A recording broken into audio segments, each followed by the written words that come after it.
Masalah snoring tu mulanya daripada 2 tahun lepas lah. Sebab ada kawan tegur lah, tidur ni ada bunyi berdengkur kuat lah.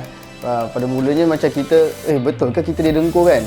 And then saya pun try record saya punya tidur. Memang betul lah saya ada snoring.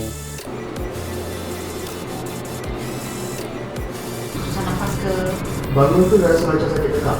Kering macam tu lah, itu sajalah. Okay, bila next day bangun in the morning kan, rasa macam penat sangat, susah nak bangun ke? Betul, penat sangat.